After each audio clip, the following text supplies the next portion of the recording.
اور یہ ربیع الاول تو اور اسپیشل ہے کہ یہ ربیع الاول میں جو نبی پاک کی ولادت کا دن آ رہا ہے، یہ 1500واں جشن ولادت ہے، 1500th برتھ ڈے آف رسول پاک علیہ الصلوۃ والسلام بن رہا ہے۔ تو ہمیں اس مہینے کو اور اچھے انداز سے اور درود پاک کے لحاظ سے اور خاص انداز سے گزارنا چاہیے۔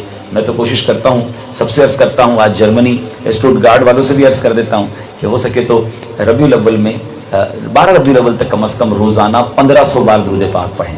1500واں برتھ ڈے ہے نا، تو 1500 بار درود پاک پڑھ کے نبی پاک کو تحفہ پیش کریں، انشاءاللہ اس کی خوب برکتیں ملیں گی۔ اللہ مجھے اور آپ کو کثرت سے درود پاک پڑھنے کی توفیق عطا فرمائے۔ شاعر لکھتے ہیں، ہمارے لبوں پر ہو ہر پل یہی صبح و شام، پیارے نبی پر ہر پل لاکھوں درود و سلام، دل میرا سکون پائے سن کر ان کا نام، پیارے نبی پر ہر پل لاکھوں درود و سلام، حمد و نعت پڑھتے ہوئے عمر میری ہو تمام، پیارے نبی پر ہر پل لاکھوں درود و سلام۔ مل کر درود پاک پڑھ لیں، صلو علی الحبیب صلی اللہ تعالی علی محمد صلی اللہ علیہ وسلم۔ آج انشاءاللہ قرآن مجید فرقان حمید کی ایک بڑی کمال کی صورت، اور اگر یوں کہیں کہ یہ صورت نبی پاک علیہ الصلوۃ والسلام کی شاندار نعت بھی ہے۔ قرآن میں اگر پیارے آقا علیہ الصلوۃ والسلام کی نعت پڑھنا ہے، قرآن کی زبانی نبی پاک کی نعتیں سننا ہے، تو بے شمار آیتیں ہیں۔ وہ پنجابی شاعر کہتے ہیں نا کہ دسا کی میں مصطفیٰ دی کیڈی سونی شان ہے، آپ دی تعریف وچ سارائی قرآن ہے، آپ دی تعریف وچ سارائی قرآن ہے، پڑھ کے تو ویکھ جیڑا مرضی سپارا، قسم خدا دی مینوں سب نالوں پیارا۔ تو آج جو قرآن پاک کی صورت اور خاص طور پہ اس کی ایک آیت کو ہم ایمفیسائز کریں گے اور سمجھنے کی کوشش کریں گے کہ کیا شاندار میسج نبی پاک علیہ الصلوۃ والسلام کے ذریعے ہم تک پہنچا۔ اللہ قرآن میں ارشاد فرماتا ہے، فَأَمَّا الْيَتِيمَ فَلَا تَقْهَرْ، یہ سورہ والضحیٰ ہے اور اس کی آیت نمبر 9 ہے، قرآن پاک کے 30ویں پارے میں۔ اس کا ترجمہ کیا ہے؟ آسان ترجمہ قرآن کنز العرفان، تو کسی بھی صورت یتیم پر سختی نہ کرو۔ پیارے اسلامی بھائیوں، ہم رب کریم کا جتنا شکر ادا کریں کہ ربیع الاول کا مہینہ اور نبی پاک کی ولادت کا مہینہ ہمیں عطا فرمایا۔ اللہ نے ایسے نبی ہمیں عطا فرمائے جن کے قلب اقدس پر اللہ کریم نے اپنی پیاری کتاب قرآن مجید فرقان حمید نازل فرمائی، اور ہم نے جو مقدس سورت کی ایک آیت جو ہم نے بھی سنی ہے، اس سورت کے بارے میں آتا ہے۔ یہ سورت کا نام ہے سورہ والضحیٰ۔ اس مقدس مختصر سورت میں اللہ کریم نے اپنے پیارے حبیب علیہ الصلوۃ والسلام کے ساتھ بڑے جامع انداز میں اظہار محبت فرمایا ہے۔ ایسا نرالا انداز محبت، اظہار محبت کسی نے کسی سے نہیں کیا، نہ کوئی کر سکتا ہے۔ سبحان اللہ، یہی بات مولانا حسن رضا خان صاحب اپنے کلام میں لکھتے ہیں نا، کسی کو کسی سے ہوئی ہے نہ ہوگی، کسی کو کسی سے ہوئی ہے نہ ہوگی، خدا کو ہے جتنی محبت کسی کی، عجب پیاری پیاری ہے صورت کسی کی، ہمیں کیا خدا کو ہے الفت کسی کی۔ اب نبی پاک علیہ الصلوۃ والسلام کی شان کس طرح بیان ہوئی صورت میں، اس کا تھوڑا پس منظر ہے۔ معاملہ یہ تھا کہ اسلام کے ابتدائی دن تھے، جبریل امین حاضر ہوتے تھے، اللہ کی طرف سے وحی لے کر آتے تھے۔ ایسا ہوا کہ کچھ دنوں تک گیپ آ گیا، جبریل امین بارگاہ رسالت میں کئی دن ہوئے حاضر نہ ہوئے، تو بعد اللہ مکے کے غیر مسلموں نے یہ بات مشہور کر دی کہ محمد علیہ الصلوۃ والسلام کے رب نے ان کو چھوڑ دیا ہے، یعنی کنیکشن ہی ختم ہو گیا ہے، معاذ اللہ انہوں نے اس کو غلط رنگ دیا۔ یہ بات سن کر نبی پاک علیہ الصلوۃ والسلام کے دل اقدس پر بہت دکھ گزرا، اور قلب مصطفیٰ علیہ الصلوۃ والسلام پر دکھ ہو، یہ رب کو کب گوارا ہے، تو اب سورہ والضحیٰ نازل کی گئی۔ اللہ اکبر۔ اس پیاری پیاری سورت کی پہلی 2 آیتوں میں نبی پاک کے مقدس چہرے اور پیارے آقا کی مبارک زلفوں کی قسم ارشاد فرمائی گئی، یعنی دل کی ڈھارس کا سامان کیسے کیا گیا، دل میں خوشی داخل کرنے کا انداز کیا ہے۔ قرآن فرماتا ہے والضحیٰ واللیل اذا سجا، چڑھتے دن کے وقت کی قسم اور رات کی جب وہ ڈھانپ دے۔ اللہ اکبر۔ والضحیٰ، یہ چہرہ مصطفیٰ کی ذکر ہو رہا ہے، اور واللیل اذا سجا میں نبی پاک کی زلفوں کا ذکر ہو رہا ہے۔ اور یہی بات بریلی کے تاجدار لکھتے ہیں کہ وہ خدا نے ہے مرتبہ تجھ کو دیا، نہ کسی کو ملے نہ کسی کو ملا، کہ کلام مجید نے کھائی شہا، تیرے شہر و کلام و بقا کی قسم۔ اب تیسری آیت میں محبتوں کا مزید اظہار ہو رہا ہے. کیا فرمایا؟ ما ودعک ربک وما قلا، تمہارے رب نے نہ تمہیں چھوڑا اور نہ ناپسند کیا. یعنی اے محبوب تسلی رکھیے، آپ کے رب کریم نے آپ کو نہ چھوڑا ہے نہ کبھی چھوڑے گا. اللہ اکبر. شاعر لکھتے ہیں نا، واہ کیا مرتبہ ہوا تیرا، تو خدا کا خدا ہوا تیرا، ایک عالم خدا کا طالب ہے اور طالب خدا ہوا تیرا. اب اس کے بعد جو مزید 5 آیتیں ہیں، سبحان اللہ، سنتے جائیں ایمان تازہ ہو جاتا ہے. یعنی آج قرآن کی زبانی نعت سن رہے ہیں، میلاد کا ذکر ہے اور نبی پاک کی شان کا ذکر ہے، مگر وہ قرآن کی زبانی ہے. قرآن آگے ارشاد فرماتا ہے وَلَلْآخِرَةُ خَيْرٌ لَكَ مِنَ الْأُولَىٰ وَلَسَوْفَ يُعْطِيكَ رَبُّكَ فَتَرْضَىٰ أَلَمْ يَجِدْكَ يَتِيمًا فَآوَىٰ وَوَجَدَكَ ضَالًّا فَهَدَىٰ وَوَجَدَكَ عَائِلًا فَأَغْنَىٰ. قرآن کیا کہتا ہے؟ اور بے شک تمہارے لیے ہر پچھلی گھڑی پہلی سے بہتر ہے، اور بے شک قریب ہے کہ تمہارا رب تمہیں اتنا دے گا کہ تم راضی ہو جاؤ گے. کیا اس نے تمہیں یتیم نہ پایا پھر جگہ دی، اور اس نے تمہیں اپنی محبت میں گم پایا تو اپنی طرف راہ دی، اور اس نے تمہیں حاجت مند پایا تو غنی کر دیا. یہ سبحان اللہ کل 8 آیتیں ہیں. اور پھر آخری جو آیت ہے فَأَمَّا الْيَتِيمَ فَلَا تَقْهَرْ، تو کسی بھی صورت یتیم پر سختی نہ کرو. آج ٹاپک میرا یہ آیت ہے، مگر ذرا پچھلی آیتوں میں سے بہت مختصر 2 آیتوں کو ٹچ کر دیتا ہوں، ایمان تازہ ہو جائے گا. یہ جو 2 آیتیں ہیں نا، سبحان اللہ، لوگ کہتے ہیں کہ 1500واں میلاد ہے، اتنی خوشی یا اتنی سیلیبریشن یا اتنا نام اور اتنا چرچا کیوں کر رہے ہیں؟ ذرا قرآن سے پوچھیں نبی پاک کی شان کیا ہے. قرآن کہتا ہے وَلَلْآخِرَةُ خَيْرٌ لَكَ مِنَ الْأُولَىٰ، یعنی نبی پاک وہ ہیں جن کا ہر گزرنے والا لمحہ پچھلے لمحے سے بہتر ہے. یہ میں نہیں کہہ رہا، یہ قرآن کہہ رہا ہے. یعنی day by day, hour by hour, week by week درجات مصطفیٰ بڑھتے جا رہے ہیں، مقام مصطفیٰ کو عروج ملتا جا رہا ہے. ذرا غور کیجئے، 1500 سال پہلے بی بی آمنہ کے گھر جو چاند طلوع ہوا تھا، جو نور والا چہرہ چمکاتے ہمارے آقا تشریف لائے تھے، ان کا بچپن میں کمال کا عالم یہ تھا کہ جھولے میں ہیں اور اشارہ فرماتے ہیں تو چاند چلنے لگ جاتا ہے. یہ میں نہیں کہہ رہا، پیارے آقا کے چچا حضرت عباس رضی اللہ تعالیٰ عنہ جب ایمان لائے نا، بڑی عمر میں جا کر ایمان لائے، تو خود کہتے ہیں کہ یا رسول اللہ، میرے ایمان لانے کی ایک وجہ یہ ہے کہ میں نے آپ کو جھولے میں دیکھا تھا. جب آپ عمر مبارک تھوڑی تھی، مہد میں آپ جھولے میں تھے، میں دیکھتا جس طرف آپ کی انگلی اٹھتی تھی چاند اس طرف حرکت کرتا تھا. اب بڑی امیزنگ بات کرنے جا رہا ہوں. ہم جب چھوٹے تھے، آپ جتنے ہم بچے ہیں، ہم جب بچے تھے، ہمارے دادا، ہمارے چاچا، تایا کبھی کبھی بتاتے ہیں بیٹا تم بچپن میں یہ کرتے تھے. تو کبھی کبھی تو ہماری ایسی بات کرتے ہیں کہ ہم بھی شرمندہ ہو جاتے ہیں. ہم کہتے بھی چاہے سب کے سامنے تو مت کریں بھائی، بچپن میں تو ہر کوئی کرتا ہے الٹی سیدھی حرکتیں، لیکن ہمیں پتہ نہیں ہوتا. وہ جو کہتے ہیں ماننا پڑتا ہے، کیونکہ کس کو یاد ہے 2 سال 3 سال کی عمر میں یا ماں کی گود میں ہم نے کیا کیا تھا. مگر سبحان اللہ، یہاں بات کسی عام بچے سے نہیں ہو رہی ہے. چاچا حضور کہہ رہے ہیں نبی پاک سے کہ حضور میں نے آپ کو دیکھا تھا، آپ جھولے میں تھے، آپ جدھر انگلی اٹھاتے تھے چاند حرکت کرتا تھا. پیارے آقا نے یہ نہ فرمایا کہ چاچا جان مجھے کیا معلوم، میں تو چھوٹی عمر میں تھا، میں جھولے میں تھا. میرے آقا فرماتے ہیں ہاں چاچا حضور، میں چاند سے باتیں کرتا تھا، چاند مجھ سے باتیں کرتا تھا، میں چاند کے سجدہ کرنے کی آواز کو سنتا تھا. ارے جھولے میں کمال کا عالم یہ ہے کہ جناب انگلی اٹھاتے ہیں تو چاند حرکت کر رہا ہے، چاند کی آواز سن رہے ہیں. تو آج اگر ہم کہتے ہیں دور و نزدیک کے سننے والے وہ کان لالے کرامت پہ لاکھوں سلام، تو اس میں کیا حرج ہے؟ یہ تو حدیث سے ثابت ہے. مجھے بتاؤ کہ جس جھولے میں رہ کر نبی پاک کے کمال کا عالم یہ ہے، اور پھر جوانی میں کیا کمال ہوا کہ اشارہ فرمایا تو اسی چاند کو 2 ٹکڑے فرمایا. اہل مکہ کہتے ہیں ٹکڑے تو کر دیے، اب جوڑ کے دکھائیے. میرے آقا نے اسے جوڑ کر بھی دکھا دیا. مولا علی کی نماز جاتی ہے، نبی پاک دعا فرما کر سورج کو پلٹا دیتے ہیں. اللہ اکبر.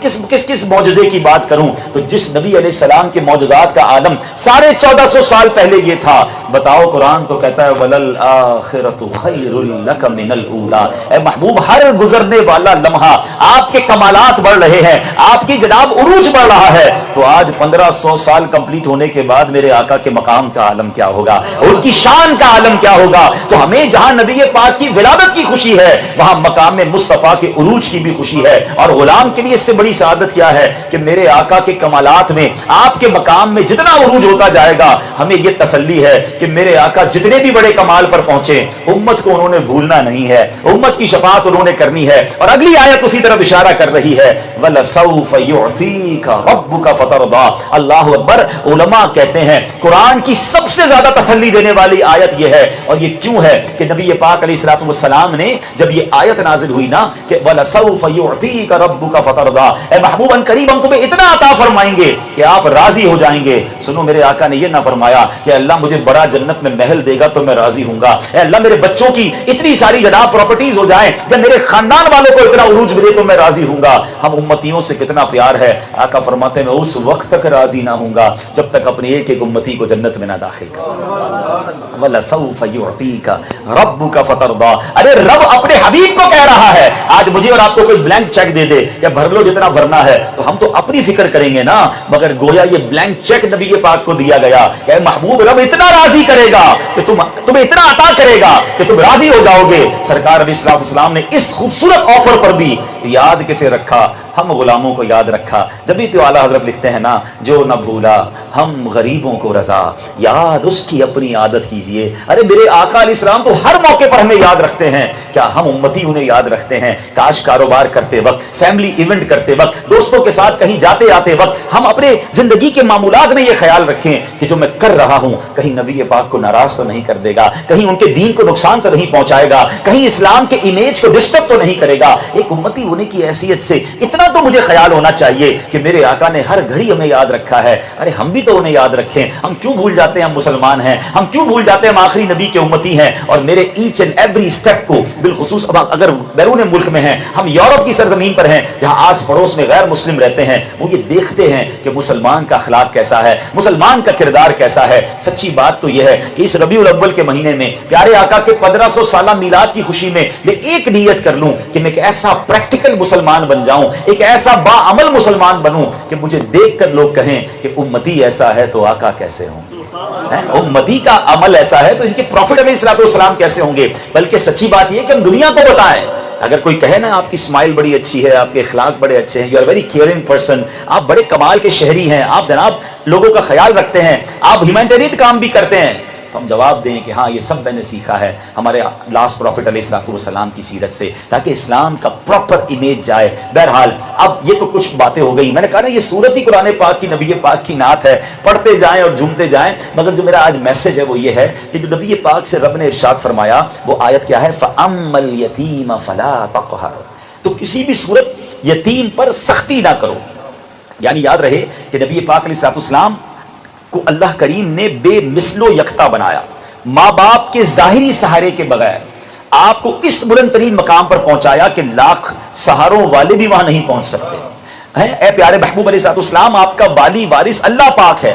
اب آپ بے سہاروں کا سہارا بن جائیے. یتیم جس کو ماں باپ کا سایہ میسر نہ ہو, اے محبوب علیہ الصلوۃ والسلام آپ اس کو اپنے دامن میں لے لیجئے.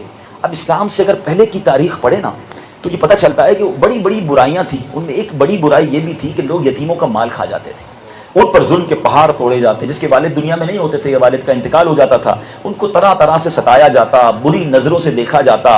والد اگر وراثت کا مال چھوڑ جاتے تو رشتہ دار قبضہ کر لیتے. چچا یا تایا جو سہارا بن سکتے تھے, سہارا بننے کی بجائے ان یتیموں کا مال ہڑپ کر کے ان کی حقوق پامال کرتے. نابالغ بچے کو تو ویسی سمجھ نہیں ہوتی کہ ابو نے کیا چھوڑا ہے, اور رشتہ داروں کو کرنا تو یہ چاہیے کہ اس کے مال کی حفاظت کریں تاکہ یہ بچہ بالغ ہو جائے تو اس کے والد کا جو مال ہے اس تک پہنچایا جائے. مگر اس کی نابالغی اور ناسمجھی کا فائدہ اٹھا کر اس کا مال ہڑپ کر لیا جاتا. یتیم بچی ہوتی تو جناب مال کے لالچ میں رشتہ داروں میں سے کسی کا نکاح کرا دیا جاتا اور وہ مال پر قبضہ کر کے اس بیچاری کو طلاق دے کر دھکے دے کے گھر سے نکالتے. یہ دور جاہلیت کا حال تھا.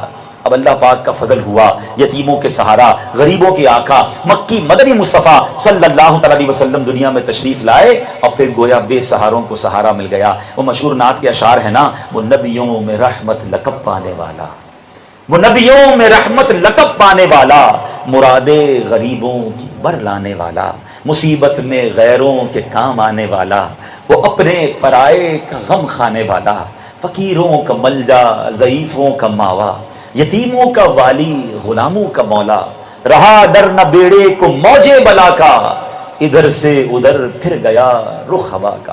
اللہ اکبر. کیسے کیسے واقعات ہیں. مکہ مکرمہ کا ایک دن ہے، ایک یتیم بچہ امت کے فرعون، جی ہاں اس امت کا فرعون کون تھا؟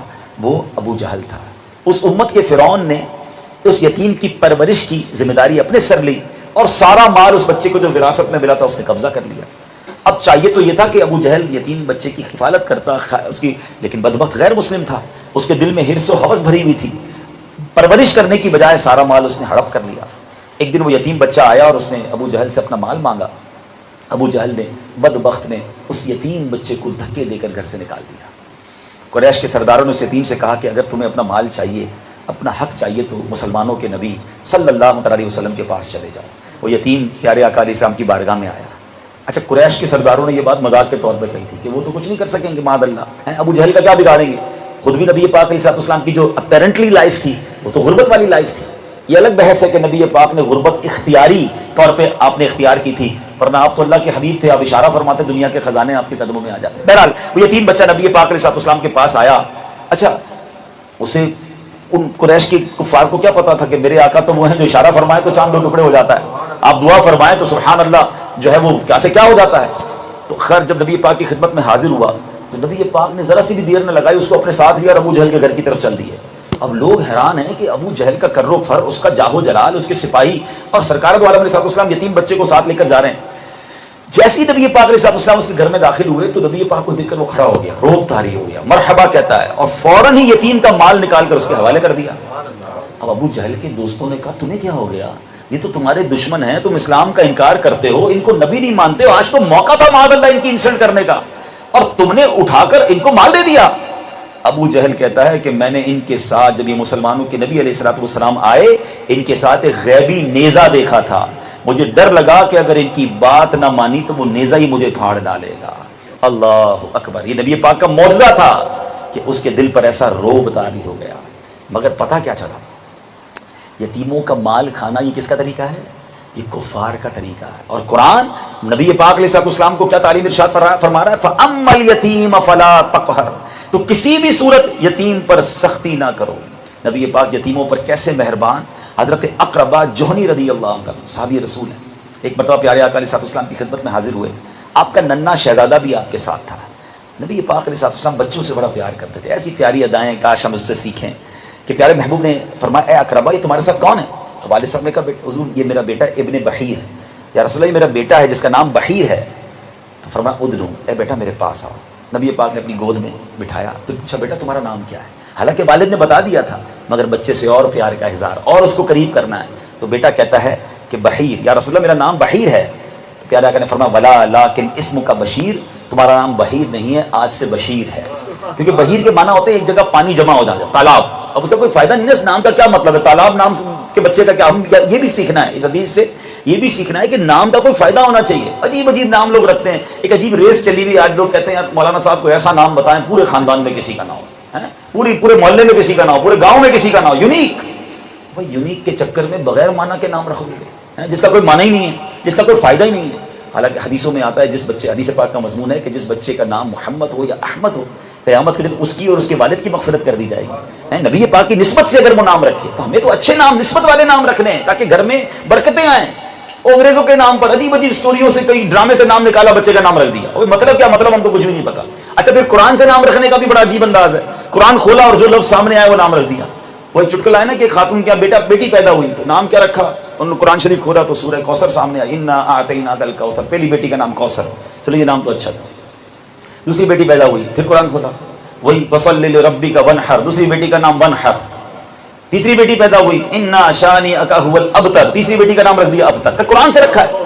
بھائی قرآن میں ابتر کے معنی تو پڑھو، نسل کٹا ہوا، یعنی قرآن میں تو لفظ خنزیر بھی ہے، شیطان بھی ہے، تو کیا وہ نام رکھ لیں گے؟ کوئی نسبت ہو، کوئی مطلب ہو، کسی سے پوچھ کے رکھیں۔ اور کوئی حرج نہیں کہ اگر گھر میں خاندان میں ایک ہی نام کے بہت سارے ہوں۔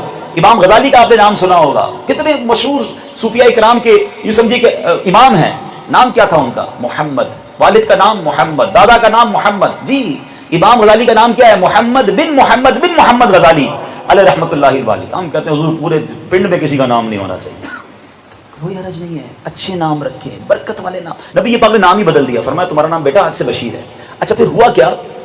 وہ کہتے ہیں میری زبان میں لکنت تھی، وہ جو چھوٹے تھے نا بچے، کہتے ہیں میں بولنے میں اٹکتا تھا، پیارے آقا علیہ السلام نے اپنا لعاب دہن ڈالا, اب میرے منہ میں, کہتے اس کی برکت سے میری لکنت ٹھیک ہو گئی, اٹک ختم ہو گئی. پھر نبی پاک نے میرے سر پر ہاتھ لگایا, فرماتے ہیں اب میں بڑی عمر کا ہو گیا ہوں, پورے سر کے بال سفید ہو گئے ہیں, مگر جس جگہ میرے آقا نے ہاتھ لگایا اب بھی وہاں سے سیاہ بال ہی نکلتے ہیں, وہ بال سفید نہیں ہوتے ہیں. چند لمحوں کے لیے ٹھہرے تھے تم جس پیڑ کے نیچے ہیں, چند لمحوں کے لیے ٹھہرے تھے تم جس پیڑ کے نیچے, سنا ہے آج تک اس پیڑ کا سایہ مہکتا ہے. یہ ہے میرے آقا کی شان. یہ پیڑ بھی الحمدللہ مجھے دیکھنے کی سعادت ملی ہے. یہ ایک الگ اسٹوری ہے جو اب جارڈن میں ہے, کہ جہاں نبی پاک نے قیام کیا تھا, اور آج اس پہ 1400 سال گزرنے کے بعد بھی وہ درخت ویسے ہی صحرا کے اندر ہرا بھرا کھڑا ہے. تو شان مصطفیٰ ہے. مگر یہاں پتہ یہ چلا کہ بچوں سے برتاؤ. اب پھر ہوا کیا کہ یہ صحابی رسول جو تھے نا, ان کے والد صاحب شہید ہو گئے. اب ان کا نام بشیر ہو گیا تھا, نبی پاک نے ان کا نام بشیر رکھ دیا تھا, خوشخبری والا. تو انتقال ہو گیا. تو وہ کہتے جب نبی پاک نے ان کو دیکھا کہ والد غزوہ احد میں شہید ہو گئے, بچہ یتیم ہو گیا, تو یہ بچہ آنسو بہانے لگا. تو نبی پاک علیہ السلام نے پتہ کیا کہا, اسکت اے بشیر چپ ہو جاؤ, اما ترضى ان اکون انا ابوک و عائشہ امک, تمہارے والد کا انتقال ہو گیا لیکن تم کیا اس بات پر راضی ہو کہ میں محمد علیہ السلام تمہارا والد بن جاؤں اور عائشہ تمہاری والدہ بن جائیں. نبی پاک نے اس بچے کو گویا اپنے گھر پر لے آئے, اس کی کفالت کرنا شروع کر دی. اور یہ ایک معاملہ نہیں, پیارے آقا علیہ السلام یتیموں پر ایسی شفقت کرتے تھے. حضرت جعفر طیار ہیں, جنگ موتا میں ہیں, 950 کلومیٹر دور ہے یہ علاقہ جو ہے مدینہ منورہ سے, مگر میرے آقا صحابہ کو یہاں بیٹھ کر لائیو گویا ٹیلی کاسٹ بتا رہے ہیں کہ اس وقت جنگ کی کیفیت یہ ہے, اس وقت جنگ کی کیفیت یہ ہے. نبی پاک نے فرمایا کہ اب جھنڈا جعفر نے تھام لیا ہے. صحابہ مدینے میں بیٹھے ہیں, اور تھوڑی دیر بعد فرمایا کہ جعفر بھی شہید ہو گئے. پیارے آقا نے 950 کلومیٹر اوے سے یہ بتایا, اور یہ بخاری کی حدیث ہے کہ آقا نے جنگ موتا کے حالات صحابہ کو بتائے. حالانکہ 950 کلومیٹر سے خبر آنے میں کئی دن لگتے, مگر لائیو پیارے آقا علیہ السلام نے بتا دیا. جبھی تو اعلیٰ حضرت کہتے ہیں نا, سر عرش پر ہے تیری گزر, دل فرش پر ہے تیری نظر, ملکوت ملک میں کوئی شے نہیں وہ جو تجھ پہ آیا نہیں. اب کیا ہوا, نبی پاک حضرت جعفر کے گھر پہنچ گئے, شہید ہو گئے, ان کے گھر والوں کو خبر دی. پیارے آقا کی آنکھوں سے بھی آنسو رواں ہیں, مگر نبی پاک علیہ السلام نے آپ کی زوجہ سے کہا کہ تم پر بچوں کا فقر و فاقہ کا خوف ہے. یاد رکھو, میں یعنی امام الانبیاء جناب رسول اللہ علیہ السلام فرماتے ہیں کہ میں صرف دنیا ہی میں نہیں آخرت میں بھی ان کا والی وارث ہوں. حضرت جعفر کے بچوں کو گویا اپنی کفالت میں لیا. حضرت عبداللہ بن جعفر کہتے تھے کہ نبی پاک کا اب ایسا کمال ہمارے ساتھ برتاؤ ہوتا تھا, ہمارے والد تو شہید ہو گئے, ہم یتیم ہو گئے, مگر نبی پاک جب بھی شہر کے باہر سے آتے تھے, اہل بیت کے بچے آپ کی طرف لپکتے تھے, پیارے آقا انہیں اٹھا لیتے, سینے لگاتے. کہتے ایک بار نبی پاک واپس آئے تو سب سے پہلے میں حاضر ہو گیا, امام حسن اور حسین نہیں پہنچے, پہلے میں پہنچ گیا. تو پیارے آقا علیہ السلام نے مجھے اپنی سواری پر آگے بٹھا لیا. تھوڑی دیر ہوئی تو اب امام حسن مجتبی آئے, میرے آقا کے نواسے ہیں. نبی پاک نے اپنے پوتے امام حسن کو سواری کے پیچھے سوار کیا, یعنی یتیم بچے کو پیارے آقا نے فوقیت دی اور ان کو پیار دیا. This is the message for all of you. آج جمعے کے بیان کا میں یہ پیغام لے کر آیا ہوں. ہمارے خاندانوں میں بھی یتیم بچے ہوتے ہیں, ہمارے خاندانوں میں یا آس پاس بھی وہ بچے ہوتے ہیں جو یتیم ہوتے ہیں. سب سے پہلے تو ایک بات یاد رکھنی ہے, کسی یتیم کا حق نہیں کھانا, یہ اللہ کے غضب کو دعوت دینے والا معاملہ ہے. ہمارے یہاں ہوتا کیا ہے, خاندان میں کسی کے والد کا انتقال ہو جائے, ترکہ تقسیم نہیں کرتے, وراثت تقسیم نہیں کرتے, اور یتیم کا مال اس میں ملا ہوا ہوتا ہے اور جناب پورا خاندان کھا رہا ہوتا ہے. شرعن ناجائز ہے. اگر کسی کا انتقال ہوا ہے, ان کے بچوں میں کوئی نابالغ ہے, یتیم ہے, اب اس مال کو پہلے الگ کرنا ہوگا اور پھر اس مال کی حفاظت کریں, اس مال کو برباد نہ ہونے دیں, کیونکہ قرآن فرماتا ہے ان الذین یأکلون اموال الیتامی ظلما انما یأکلون فی بطونہم نارا وسیصلون سعیرا. بے شک وہ لوگ جو ظلم کرتے ہوئے یتیموں کا مال کھاتے ہیں وہ اپنے پیٹ میں بالکل آگ بھرتے ہیں, اور ان قریب یہ لوگ بھڑکتی ہوئی آگ میں جائیں گے. تو کبھی کسی یتیم کا حق نہ مارا جائے. میں لائیو بھی یہ بیان جا رہا ہے, میں خدا را یہ میسج دیتا ہوں خاندان والوں کو جو یتیموں کا مال کھا جاتے ہیں, جو بیواؤں کا مال ہڑپ کر جاتے ہیں, معاذ اللہ اپنی بہنوں کو وراثت میں حصہ نہیں دیتے. ہمیں باقاعدہ لیٹر آتے ہیں, بیچاری اسلامی بہنوں کے لیٹر آتے ہیں کہ خدا را اس موضوع پہ بات کریں کہ ہمارے والد کا انتقال ہو گیا, ہمارے بھائی لوگوں نے سب چیزوں پر قبضہ کر لیا, ہم بہنوں کو کچھ نہیں دیا, بلکہ اب ہماری شادی بھی نہیں کرواتے, اپنی بیویوں کے ساتھ رہ رہے ہیں اور ہم بے سہارا ہو گئیں. اللہ اکبر, یہ قیامت کے دن اللہ کو کیا جواب دیں گے؟ یہ تو اسلام آنے سے پہلے کی برائیاں تھیں جو کفار کے اندر تھیں, اور میرے آقا ان برائیوں کو مٹانے کے لیے تشریف لائے. آپ نے تو یتیموں کی کفالت کا درس دیا, اور آج پھر یہ امت ان گناہوں میں مبتلا ہے. ارے اس مال کو کیا کرو گے کہ اگر کسی یتیم کا مال آپ نے لے لیا, وہ یتیم آپ کا کچھ نہیں بگاڑ پا رہا، مگر یاد رکھو اللہ مظلوم کے ساتھ ہے، دنیا میں بھی اس مال سے بربادی ہی آنی ہے، اور آخرت میں آپ نے قرآن کا وعدہ سن لیا کہ وہ بھڑکتی ہوئی آگ میں جائیں گے۔ اور دوسری طرف جو یتیموں کے ساتھ اچھا برتاؤ کرتا ہے، میرے آقا علیہ الصلوۃ والسلام فرماتے ہیں مسلمانوں میں بہترین گھر وہ ہے جس میں یتیم اور اس کے ساتھ اچھا سلوک کیا جاتا ہو، اور مسلمانوں میں بدترین گھر وہ ہے جس میں یتیم ہو اور اس کے ساتھ برا سلوک کیا جاتا ہو۔ بہتر یہ ہے کہ یتیم کو آپ یوں سمجھے لاٹری لگ گئی، اگر آپ کسی یتیم کی کفالت کرنے لگ گئے نا، آپ کے بارے نیارے ہو گئے۔ حدیث پاک کا خلاصہ ہے میں اور یتیم کی کفالت کرنے والا قیامت کے دن اس طرح ہوں گے۔